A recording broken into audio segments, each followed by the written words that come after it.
안녕하세요. 스라 정보사연입니다. 상쾌한 아침 맞이하셨나요? 바쁜 하루를 시작하기 전 잠시 마음을 가다듬는 이 시간이 우리 시청자분들께는 낡은 책장을 넘길 때 느껴지는 은은한 종이 향기 같은 평온함이 되기를 바랍니다. 가장 낮은 곳에서 아이들의 꿈을 닦아주며 40년을 묵묵히 헌신해온 한 어머니. 하지만 세상은 그 숭고한 교육을 집값 떨어뜨리는 흉물이라 비웃으며 소중한 기록들까지 진흙탕에 던져버렸습니다.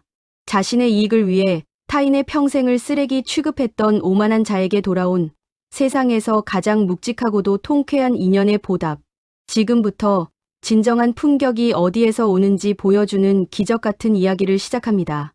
바람 끝에 묻어오는 흙내음이 문득 코끝을 스칠 때면 아궁이 불 지피며 밥 짓는 냄새가 골목을 채우던 우리의 옛 시절이 떠오르곤 하지요. 오늘 여러분께 들려드릴 이야기는 이 산동네 허름한 골목 어귀에서 무려 40년이 넘는 세월 동안 아이들의 작은 우산이 되어주었던 어느 낡은 글방, 그리고 제 인생의 이야기입니다. 저는 평생 배운 것이 그리 많지 않은 사람입니다. 그저 가난이라는 무게 때문에 고개를 숙인 아이들이 행여나 마음마저 가난해질까 노심초사하며 헌책을 주워다 읽히고 글을 가르치던 이 덕분이라는 늙은이입니다. 세월이 참 무심하게도 빠릅니다. 청춘의 고운 피부는 어느새 마른 버진 핀 나무 껍질처럼 주름졌고 먹고 살기 바빠 앞만 보고 달려온 우리네 인생처럼 이 동네도 참 많이 변했지요. 동네 사람들과 김장김치를 나누고 된장찌개 끓는 냄새가 담벼락을 넘나들던 그 정겨운 풍경은 하나둘 사라졌습니다. 그 자리에 하늘 높은 줄 모르고 솟아오른 으리으리한 주상복합 아파트가 들어서더군요. 밤이면 수만 개의 불빛이 반짝이는 그 거대한 성벽 아래 제 작은 글방은 마치 시대에 버림받은 초라한 조각배처럼 웅크리고 있었습니다. 가진 것 없어도 옹기종기 모여 살던 시절, 부모님의 거친 손을 잡고 걷기만 해도 마음이 든든했던 그 시절의 향수가 이 낡은 책방에는 먼지처럼 쌓여 있습니다. 중년이 되고 노년에 접어들면서 우리는 가끔 알 수 없는 고독감에 시달리곤 하지요. 자식들은 훌쩍 커서 제 둥지를 찾아 떠나고 빈방에 홀로 앉아 있노라면 내 인생은 대체 무엇을 위해 이토록 숨가쁘게 달려왔나 허무해질 때가 있습니다. 그럴 때마다 저는 이 낡은 공부방에 앉아 오래전 이 방을 거쳐간 꼬마 녀석들의 삐뚤빼뚤한 글씨를 들여다보며 그리운 옛 시절로 시간 여행을 떠나곤 했습니다. 그것이 제 삶의 유일한 낙이자 외로움을 이겨내는 저만의 방식이었으니까요. 그런데 어느 날부터인가 이 평화롭던 작은 세계에 거친 비바람이 몰아치기 시작했습니다. 동네에 새로 들어선 최고급 아파트의 입주자 대표라는 최 씨가 저를 찾아온 날부터였지요. 번쩍이는 구두를 신고 나타난 그는 낡은 장판 위로 오르지도 않은 채 문지방에 서서 코를 틀어막았습니다. 할머니, 여기 이제 대한민국 0.1%만 사는 곳이에요. 이런 쾌쾌한 책 냄새 나는 공부방이 우리 아파트 정문 앞에 떡하니 버티고 있으면 집값 떨어지고 품격 떨어지는 거 안 보여요? 당장 짐 싸서 나가세요. 아니면 이 낡은 책장들 싹 다 폐기 처분할 테니까요. 그의 차가운 목소리가 좁은 방 안을 쩌렁쩌렁 울렸습니다. 품격이라. 그 말을 듣는 순간 가슴 한구석에 서늘한 바람이 불어오는 듯 했습니다. 요즘 세상은 참 많은 것을 숫자와 돈으로 계산하곤 하지요. 평수 넓은 아파트, 비싼 자동차, 유명한 상표가 붙은 옷차림. 그것들이 사람의 가치를 매기고 품격을 결정짓는 잣대가 되어버린 지 오래입니다. 우리 세대가 젊었을 적엔 상상도 못하던 일이지요. 가난해도 이웃 간의 정이 있었고 콩 한쪽도 나누어 먹는 것이 사람 사는 도리라 배웠습니다. 부부간의 등을 맞대고 누워 팍팍한 살림살이를 걱정하면서도 내일은 오늘보다 나을 거라는 희망 하나로 모진 세월을 버텨왔습니다. 자식 입에 밥 들어가는 것만 봐도 배가 부르고 낡은 옷을 기워 입으면서도 마음만은 결코 가난하지 않았던 우리네 부모님들의 삶. 그것이 진짜 품격이 아니었을까요? 하지만 최 대표의 눈에 제 글방은 그저 동네의 흉물, 아파트값을 깎아내리는 오점일 뿐이었습니다. 평생을 살아온 터전에서 쫓겨날 위기에 처하자 저는 나이 들매 무력감을 뼛속 깊이 느꼈습니다. 세상의 속도를 따라가지 못하는 늙은이가 되어버린 것 같아 홀로 남은 빈방에서 참 많이도 한숨을 쉬었답니다. 나이 든다는 것은 어쩌면 하나둘 소중한 것들을 내려놓고 비우는 과정일지도 모릅니다. 머리는 하얗게 새고 몸은 예전 같지 않게 삐걱거리지만 그럴수록 마음의 욕심을 덜어내야 편안한 노후를 맞이할 수 있다고들 하지요. 그래서 저는 언제든 이 세상을 떠나게 되면 남은 이들에게 짐이 되지 않도록 짐을 줄여가며 살고 있었습니다. 하지만 제게는 도저히 버릴 수 없는 내 목숨보다 귀한 보물들이 있었습니다. 바로 지난 40년 동안 이 방을 거쳐간 수백 명의 아이들이 남기고 간 일기장이었습니다. 가난해서 학교 준비물을 챙겨가지 못해 울던 아이 부모님이 야반도주를 해 홀로 남겨졌던 아이, 배가 고파 찬물을 들이켜던 아이들. 저는 그 아이들의 줄인 배를 국수로 채워주고 상처받은 마음을 책으로 다독였습니다. 그리고 아이들에게 매일 일기와 소감을 쓰게 했지요. 삐뚤빼뚤 쓴 그 일기장 속에는 아이들의 피눈물 나는 절망이 있었고 그것을 딛고 일어서려는 여린 희망이 싹트고 있었습니다. 선생님, 저도 나중에 어른이 되면 가난한 사람을 돕는 의사가 될래요. 오늘은 너무 슬펐지만 책 속에 나온 위인처럼 포기하지 않을 거예요. 자식 키워보신 분들은 아실 겁니다.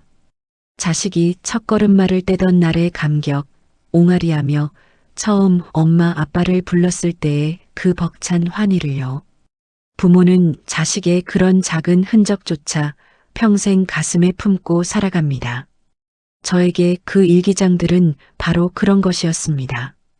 제가 낳진 않았으나 가슴으로 품어 기른 내 새끼들의 성장 기록이자 그들이 훗날 이 세상을 짊어질 거목으로 자라날 것을 믿어 의심치 않았던 제 간절한 기도의 장거였습니다. 그런데 그 소중한 보물들이 무참히 짓밟히는 날이 오고야 말았습니다.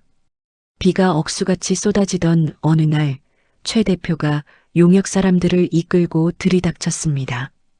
그는 막무가내로 책장을 드러내더니 제가 신주단지 모시듯 소중히 보관해오던 아이들의 일기장을 발견했습니다. 이게 다 뭐야? 곰팡내 나는 종이 쓰레기잖아. 그는 코를 찡그리며 일기장 뭉치를 들어 올리더니 열린 문 밖의 차가운 진흙탕 바닥으로 사정없이 내던져 버렸습니다. 안 돼. 그것만은 제발 만지지 말아요. 우리 아이들의 꿈이 담긴 거란 말이오. 저는 늙고 쇠약한 몸을 이끌고 그를 막아보려 했지만 건장한 사내들의 힘을 당해낼 재간이 없었습니다. 최 대표는 저를 향해 차갑게 비웃으며 말했습니다. 할머니, 제발 착각 좀 하지 마세요. 이따위 썩어빠진 동네에서 공부한 애들이 커서 뭐가 됐겠어? 다 커봤자 노가다나 뛰고 공장에서 미싱이나 돌리고 살겠지. 뭐 대단한 위인이라도 나올 줄 알았어요? 이런 쓰레기 같은 기록들 붙들고 청승 떨지 말고 당장 요양원이나 알아봐요. 그의 입에서 쏟아진 쓰레기라는 말, 노가다나 뛸 것들이라는 멸시의 말은 날카로운 비수가 되어 제 가슴에 깊숙이 꽂혔습니다. 억장이 무너진다는 것은 바로 이런 때를 두고 하는 말일 겁니다. 나를 욕하는 것은 100번이고 1000번이고 참을 수 있지만 내 목숨 같은 아이들의 미래를 함부로 짓밟는 것만은 참을 수가 없었습니다. 우리 세대 부모들이 그렇지 않습니까? 나는 굶고 나는 헐벗어도 내 자식이 남들 앞에서 무시당하는 꼴은 죽기보다 보기 싫은 법이니까요. 용역들이 휩쓸고 간 자리, 억수같이 쏟아지는 빗속에서 저는 진흙탕에 나뒹구는 일기장들을 끌어안았습니다. 잉크가 번지고 흙탕물에 젖어 찢겨나가는 종이들을 보며 제 심장도 함께 갈기갈기 찢어지는 듯 했습니다. 치맛자락으로 흙 묻은 공책을 하나하나 닦아내며 저는 소리 없이 통곡했습니다. 차가운 빗물이 제 굽은 등을 때렸지만 그보다 더 시린 것은 세상에 매정한 시선이었습니다. 돈 없고 배경 없는 아이들은 꿈조차 꿀 자격이 없는 것일까? 가난이라는 이유만으로 그 맑고 순수한 영혼들이 세상의 조롱거리가 되어야만 하는 것일까? 이 나이가 되도록 세상을 살며 깨달은 것은 인생은 결코 뜻대로만 흘러가지 않는다는 것입니다. 때로는 억울한 일을 당해 피눈물을 삼켜야 하고 내 힘으로는 어찌할 수 없는 거대한 장벽 앞에서 무릎을 꿇어야 할 때도 있지요. 중년의 고독을 넘어 노년의 문턱에 서니 이제는 화를 낼 기력조차 남아있지 않아 그저 가슴을 치며 속으로 울음을 삼킬 뿐이었습니다. 하지만 저는 젖은 일기장을 품에 안고 다짐했습니다. 아니다. 우리 강아지들. 너희들은 쓰레기가 아니다. 세상이 아무리 너희를 비웃어도 이 할미만은 너희가 피워낼 눈부신 꽃을 믿는다. 친구와의 오랜 우정처럼 부부간의 깊은 정처럼 제가 아이들에게 쏟은 시간과 마음은 결코 진흙탕 속으로 사라지지 않을 거라 굳게 믿으며 밤새도록 젖은 종이를 한 장 한 장 넘기며 말렸습니다. 그리고 며칠 후였습니다. 우리 동네 일대가 아침부터 떠들썩해졌습니다. 최 대표가 아파트의 품격을 높이고 분양권을 비싸게 팔기 위해 그토록 공을 들이던 세계적인 금융그룹의 아시아 총괄 회장이 현장을 시찰하러 온다는 것이었습니다. 검은색 고급 승용차들이 줄지어 들어서고 검은 양복을 입은 수행원들이 쫙 깔렸습니다. 최 대표는 본인의 실적을 자랑하기 위해 비굴할 정도로 허리를 굽실거리며 주차장까지 뛰어나갔습니다. 아이고 회장님, 먼 길 오시느라 고생 많으셨습니다. 어서 오십시오. 여기가 바로 대한민국 최고의 품격을 자랑하는 회장님께서 투자하실 명품 아파트 단지입니다. 그의 목소리에는 탐욕과 아부가 가득 차 있었습니다. 돈과 권력 앞에서는 한없이 약해지고 가난하고 힘없는 자 앞에서는 잔인한 포식자가 되는 세상. 우리는 언제부터 이렇게 삭막한 세상에 살게 된 것일까요? 젊은 시절 이웃이 아프면 약을 사다 나르고 기쁜 일이 있으면 잔치를 열어 동네방네 웃음꽃을 피우던 그 넉넉한 인심은 다 어디로 가버린 것일까요? 저는 그 화려한 풍경을 등진 채 행여나 햇빛에 덜 마를까 젖은 일기장과 책들을 골목 한쪽에서 뒤적이고 있었습니다. 저들과 저는 사는 세상이 달랐으니까요. 화려한 왕관을 쓴 자들의 잔치에 주름지고 늙은 촌부가 낄 자리는 없었습니다. 그저 남은 생 조용히 비우고 정리하며 내게 주어진 하루하루에 감사하며 살면 그뿐이라 생각했습니다. 그런데 그 순간이었습니다. 레드카펫이 깔린 화려한 로비로 향하던 회장의 발걸음이 돌연 멈춰 섰습니다. 그의 시선이 향한 곳은 최고급 아파트가 아니라 길 건너편 웅덩이 옆에서 쪼그려 앉아 젖은 종이를 말리고 있는 제 낡은 뒷모습이었습니다. 수행원들의 당황한 웅성거림도 최 대표의 다급한 부름도 무시한 채 회장은 마치 홀린 사람처럼 제 쪽을 향해 성큼성큼 걸어왔습니다. 바닥에 고인 흙탕물에 그의 반짝이는 명품 구두가 젖어드는 것도 아랑곳하지 않았습니다. 인기척에 제가 고개를 들었을 때 잘 다려진 정장을 입은 중년의 사내가 제 앞에 서 있었습니다. 희끗희끗한 머리칼에 세월의 훈장처럼 잔주름이 밴 그의 얼굴을 본 순간 제 가슴이 철렁 내려앉았습니다. 40대, 50대를 지나오며 우리는 많은 이들의 얼굴을 잊고 살아가지만 결코 잊을 수 없는 눈빛이라는 게 있습니다. 그는 수십 명의 수행원이 지켜보는 한가운데서 흙먼지가 잔뜩 묻은 제 거친 두 손을 자신의 두 손으로 덥석 맞아봤습니다. 그리고는 한치의 망설임도 없이 진흙바닥에 무릎을 꿇을 듯이 90도로 깊게 허리를 숙였습니다. 선생님, 저를 기억하십니까? 그의 목소리는 미세하게 떨리고 있었습니다.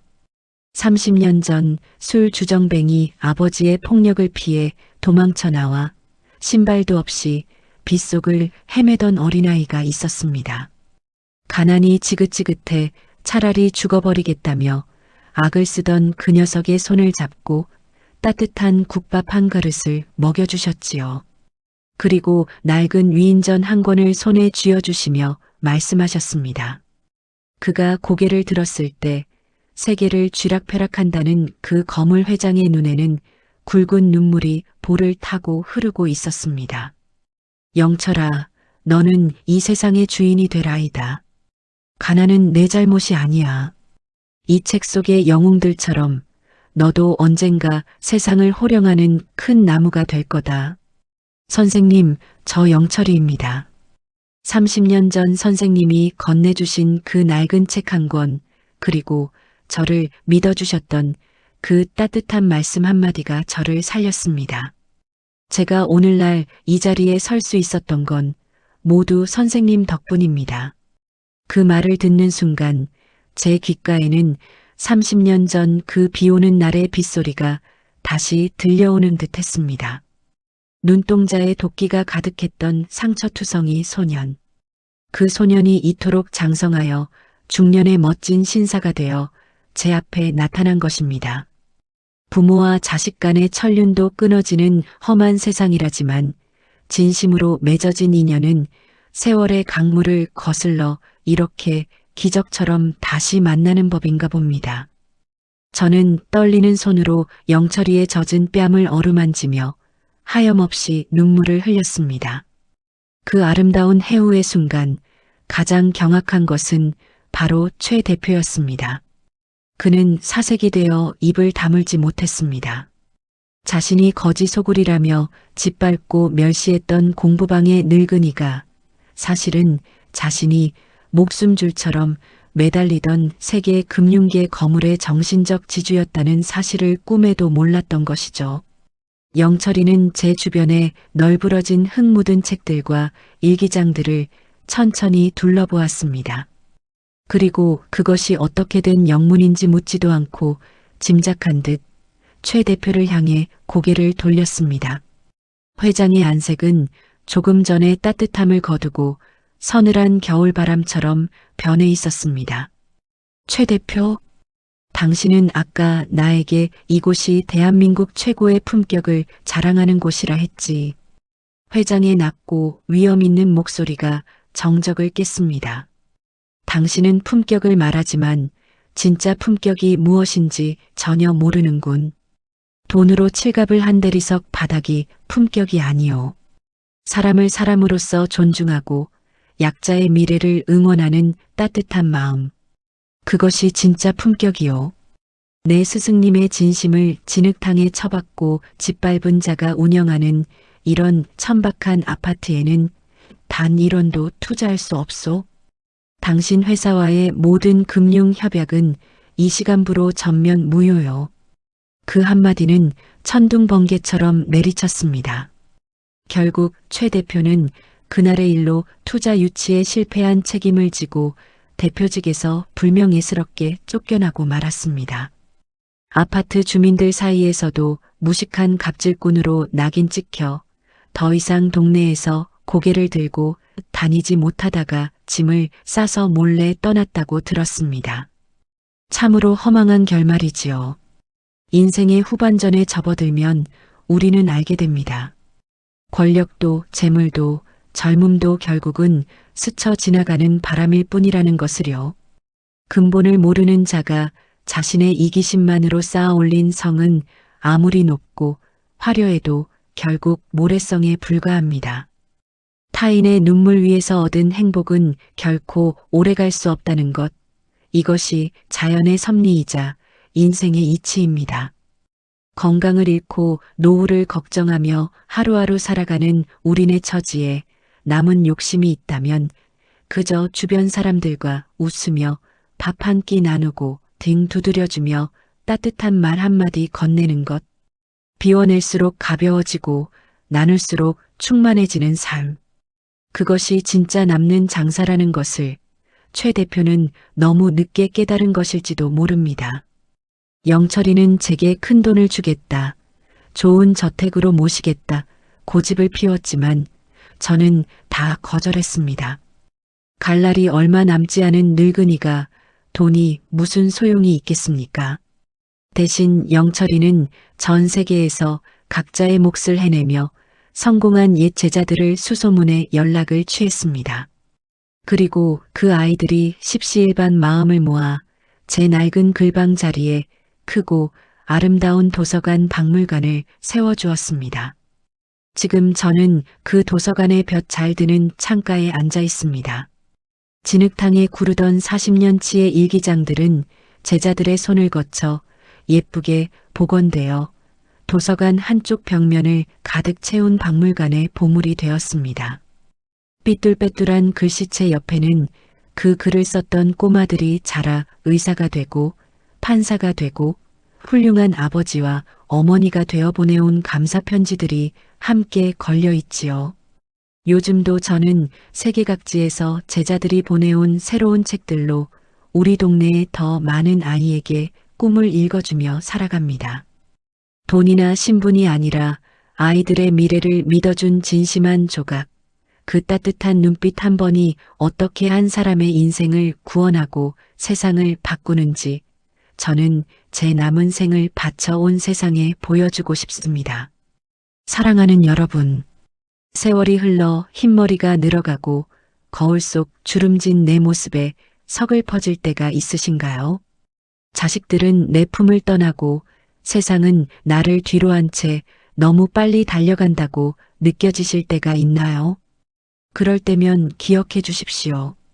여러분이 자식을 키우며 밤잠 설치던 그 희생의 시간들, 가족을 위해 묵묵히 땀 흘리던 그 거친 손, 친구의 슬픔에 함께 울어주던 그 따뜻한 가슴이야말로 이 세상 그 어떤 보석보다 빛나는 진짜 품격이라는 사실을요. 오늘 밤은 내 곁에 있는 사랑하는 아내, 든든한 남편, 그리고 멀리 있는 자식들에게 쑥스럽더라도 따뜻한 말 한마디 건네보는 건 어떨까요? 내가 있어 참 고맙다. 너는 내 인생의 가장 큰 자랑이다라고 말이지요. 그 말 한마디가 누군가의 가슴에 씨앗이 되어 훗날 튼튼한 거목으로 자라날 테니까요. 제 인생의 작은 글방 이야기는 여기서 맺습니다. 여러분의 넉넉하고 평안한 노후를 그리고 마음속에 영원히 지지 않을 따뜻한 봄날을 두 손 모아 기원합니다. 평안하십시오.